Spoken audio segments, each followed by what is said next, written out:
నా దేవుడు మిమ్మల్ని మీ కుటుంబాలను నిండారులుగా దీవించునుగాక. దేవునితో మనం ఎలా నడుచుకునే రీతి ఎలా ఉందో, మన పితరులు ఎలా నడిచారో కొన్ని మాటలు తెలుసుకుందాం. ఈ రాత్రికాల సమయంలో నీతో నాతో మాట్లాడాలని, మీరు మీ పైనున్న నాయకులు ఎలా నడిచారు, మీ ముందున్న వారు ఎలా ఉన్నారో ఒక్కసారి మీ హృదయాన్ని శోధించుకో. మేలైన మార్గంలో నడవటానికి ఇష్టపడమని కొన్ని మాటలు తెలుసుకుందాం. అందరూ కూడా బైబిల్ తీసి చదవండి, లేకపోతే వినటానికి ఇంటే వినండి. వినుట వల్ల విశ్వాసం కలుగుతుంది. చదవవలసిన ఆ వినోదాన్ని మనం హృదయంలో భద్రపరుచుకొని మన హృదయాలు మేలైన మార్గంలో నడిపించుకోవాలని కొన్ని మాటలు క్లుప్తంగా తెలుసుకున్నాం. హెబ్రీ పత్రిక 11వ అధ్యాయము 24వ వచనాన్ని నేను చదువుతున్నాను. అందరూ కూడా బైబిల్ నుండి తీసి చదవడానికి ఇష్టపడండి. హెబ్రీ పత్రిక 11వ అధ్యాయం 24వ వచనం. మోషే పెద్దవాడైనప్పుడు విశ్వాసాన్ని బట్టి ఐగుప్తు ధనము కంటే క్రీస్తు నిశ్చయమై నింద గొప్ప భాగ్యమని ఎంచుకొని అల్పకాల భోగములు అనుభవించుట కంటే దేవుని ప్రజలతో శ్రమ అనుభవించుట మేలని యోచించి ఫరో యొక్క కుమారుని అనిపించుకొనుట ఒప్పుకొనలేదు. ఏలయనగా అతడు ప్రతిఫలముగా కలగబోవు బహుమానం మీద దృష్టించాడు. మోషే అంటే జమ్ము పెట్టిలోంచి తీయబడిన వాడిని నీటిలోంచి తీశారు కాబట్టి మోషేగా పిలువబడ్డాడు. ఆయన ఆ రోజుల్లో 2 సంవత్సరాల్లో మగపిల్లలందరినీ చంపేయమంటే అందరూ కూడా చంపేసిన వాళ్ళు ఉన్నారు, దాచుకున్న వాళ్ళు ఉన్నారు. వాళ్ళ అక్క అయితే దాసి జమ్ము పెట్టిలో దాసి ఫరో కుమార్తెకి దొరికి ఫరో కుమారుడుగా జీవించాలని, అతనైతే సురక్షితంగా ఉంటాడని వాళ్ళ అక్క ఆమె తెలివితేటలు బట్టి తమ్ముడిని బతికించుకోవాలని ఆశతో అతన్ని ఫరో కుమార్తెకి అప్పచెప్పింది. ఆ అప్పచెప్పిన వాడు ఏమయ్యాడు? పెద్దవాడయ్యాడు. పెద్దవాడయ్యాడు కాడి నుంచి ఏమంటున్నాడు? విశ్వాసాన్ని బట్టి అంట. హెబ్రీయుడు కదా ఈయన హెబ్రీయుడు సహవాసమే చేయాలని ఆలోచిస్తున్నాడు. హెబ్రీయులే నా జీవితం అనుకుంటున్నాడు. హెబ్రీయులే నా కుటుంబం అనుకుంటున్నాడు. నేను ఫరో కుమార్తెను అనిపించుకోకూడదు. నేను పెద్దవాడిని అయ్యాగా తెలివితేటలు వచ్చినాయి కదా, నాకు నా వారే కావాలి, నాకు హెబ్రీయులతోనే సహవాసం చేయాలి, హెబ్రీయులే నాకు ముఖ్యమని ఎంచుకున్నాడు. అక్కడ కోటాను కోట్ల ఆస్తులు ఉన్నాయి, రాజును అవ్వాలంటే రాజు అవ్వచ్చు. అయినా సరే అన్నీ వదులుకొని నేను దేవుని ప్రజలను రక్షించాలి, నా హెబ్రీ ప్రజలు అలో రక్షణ అంటూ అలోగతి బాలైపోతున్నారు, చెడు వ్యసనాలకు బానిసలు అయిపోతున్నారు, వాళ్ళని ఇశ్రాయేలు ప్రజలుగా మార్చాలి, వారిని ఉన్నతమైన స్థానంలో దేవుడు ఆశిస్తున్నా కానీ వాళ్ళు నడవలేకపోతున్నారు అని ఫరో కుమార్తెను నడిపించుకోవడానికి ఇష్టపడకపోగా ఆయన హృదయం అంటారు. యేసుక్రీస్తు వలనే వారి హృదయముల వద్దకు వారి తలంపులు కావలి ఉండంట. ఆయన హృదయం అంతా కూడా యేసుక్రీస్తుని కలవాలి. ఆయనతోనే మన జీవితం, మన కుటుంబాలైనా అన్నీ కూడా మనకు మేలైన మార్గంలో నడిపిస్తాడని అప్పుడు తెలుసుకున్నాడు. అప్పుడు అంత ఏమంటున్నాడు? ఐగుప్తు ధనం కంటే దేవుని ప్రజలతో శ్రమను పెంచటం మేలని యోచించుతున్నాడు. మనమైతే అలా ఉంటున్నామా? దేవుని ప్రజలతో ఉంటున్నామా? మనం ఏమనుకుంటున్నాము? నేనుగా శుభ్రం బతికితే సహజం, నా కుటుంబం అంతా పచ్చగా ఉంటే సహజం, ఎదట వాళ్ళు ఎలా పోతే నాకెందుకు, వాళ్ళ గురించి నేను చూడను, నా కుటుంబాన్ని దీవిస్తే సహజం, నా కుటుంబాన్ని కనికరిస్తే సహజం, నా కుటుంబం ఉన్నతమైన స్థానంలో ఉంటే సహజనే ఆలోచన చేస్తాడు. అది ఆయన అనుకోవాలా. ఇశ్రాయేలు ప్రజలందరూ కూడా రక్షణలోకి రావాలి, దేవుని అనుగ్రహం పొందుకోవాలి, దేవునితో నడవాలి, దేవుని మాట వినాలి అని ఆయన ఒక సాధనమై ఉన్నాడు.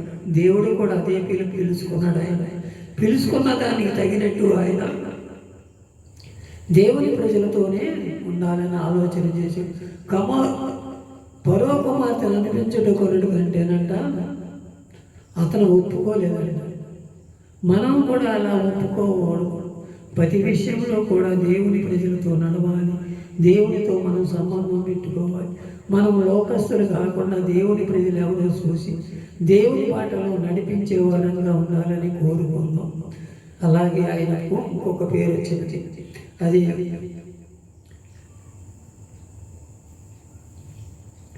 సంఖ్యాకాండం 12వ అధ్యాయం 3వ వచనంలో పడ్డాడు. యెహోవా ఆ మాట విని మోషే భూమి మీద ఉన్న వారందరిలో సాత్వికుడు అంట. దేవుడే అంటున్నాడు సాత్వికుడు అంటే నిదానస్తుడని. ప్రతి మాట నిదానించి ఆలోచన చేసి దేవుని కోసం కనిపెట్టుకుని ఉండేవాడిని సాత్వికుడు అంటారు. మనమైతే అలా అనుకోము.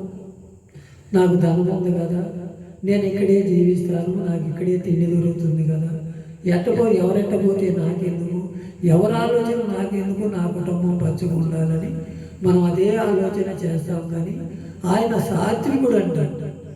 నీకు నాకు ఆ సాత్వికుడనే బిరుదుందా, నిదానస్తుడనే బిరుదుందా? కొద్దిగా కలిగితే చాలు నా ఎంతటి లోడు లేడు, కొద్దిగా ఆరోగ్యం ఉంటే చాలు నా ఎంత గొప్పవాడు లేడు అనే ఆలోచనలతో విర్రవీగుతామే తప్ప దేవుని ప్రజలతో ఏనాడైనా సహవాసం చేయగలిగాము.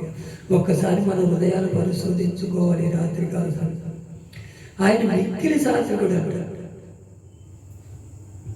మనం అలా అనిపించుకోగలుగుతున్నామో లేదో ఒక్కసారి మన హృదయాలు పరిశోధించుకోవాలి. నా ఇల్లంతటిలో నమ్మకమైన వాడని మళ్ళీ 12వ అధ్యాయం 7వ వచనంలో అతడు నా ఇల్లంతటిలో నమ్మకమైన వాడు అంటున్నాడు. ఆయన ఎలాంటి వాడు, గొప్పవాడు అడగదు. ఆయనలో మనం ఎంతటి వారమని అనుకోవచ్చు. ఆయన కూడా మనలాంటి స్వభావం గలవాడు. ఒకప్పుడు నేను నత్తివాడినయ్యా, నన్ను ఎందుకు పనికిరాని వాడయ్యా, నీ సేవలో నేను పనికిరాని అయ్యా, అయ్యా నా ముందర మా అన్నయ్య ఉన్నాడయ్యా, నా ఊళ్ళో అందగాళ్ళు ఉన్నారయ్యా, ఐశ్వర్యవంతులు ఉన్నారు, జ్ఞానవంతులు ఉన్నారయ్యా, నన్నే ఎందుకు పట్టుకున్నావు అని అడిగగలిగిన వాడు. అలాంటి వాడిని దేవుడు మార్చగలిగాడు. నిన్ను నన్ను కూడా మనం సాకులు చెబుతున్నామే, నేను ఎందుకు పనికిరానున్నయ్యా, నాకు మాటలు రావయ్యా, వాళ్ళెవరు నేను వాక్యం చెప్పలేనయ్యా అని అనుకున్నాను. నేను అలాంటి వాడిని. ఒకప్పుడు పాట పాడమంటే పాట పాడేవాడిని కాదు, వాక్యం చెప్పమంటే వాక్యం చెప్పేవాడు. అలాంటి వాడిని ఒక సేవకుడు ఆయన దేవుడి పేరే పడగలిగి నా మీద ఒక దృష్టి ఇచ్చి నన్ను ఇలాంటి వాడినిగా మీ అందరితో మాట్లాడి శక్తిని కలుగజేశాడు. అలాంటి వారంగా మనం నేర్చుకోవాలి. అలాంటి వారంగా మనం లేని మాటలు ఉన్నట్టు కాదంట, బైబిల్లో ఉన్న మాటలే మనం పలకాలి. ఒక పొల్లైనను ఒక తీసివేయటానికి లేదు, దానిలో బైబిల్లో కలపటానికి లేదు. అలాంటి వారికి ఉండాలి.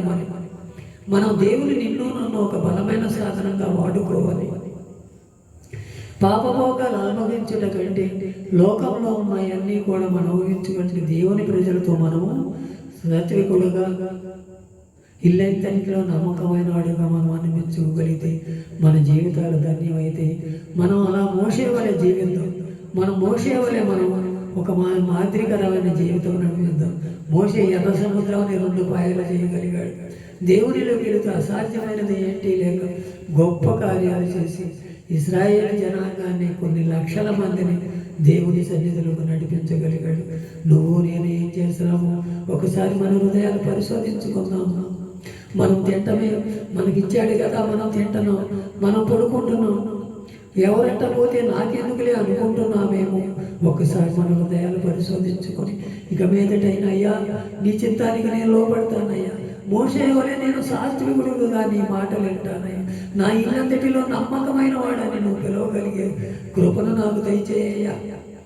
అయ్యా ఐగుప్తు ధనము కంటే, అయ్యా ధనయమోహాల కంటే, అయ్యా దేవుని ప్రజలతో నింద అనుభవించటం మేలని ఎంచుకొని నీ కృపలో ఎదగటానికి మమ్మల్ని అందరినీ సిద్ధపరుసయ్యా.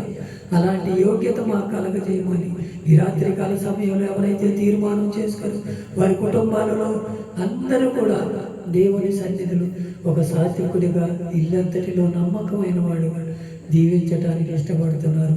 ఎంతమంది అయితే ఈ తీర్మానం చేసుకున్నారు, వారి కుటుంబాలు దీవించబడితే, వారి కుటుంబాల్లో నెమ్మది కలుగుతుంది. వారు కూడా దేవుని బిడ్డలై దేవుని రాజ్యానికి వారసులు ఉంటారు.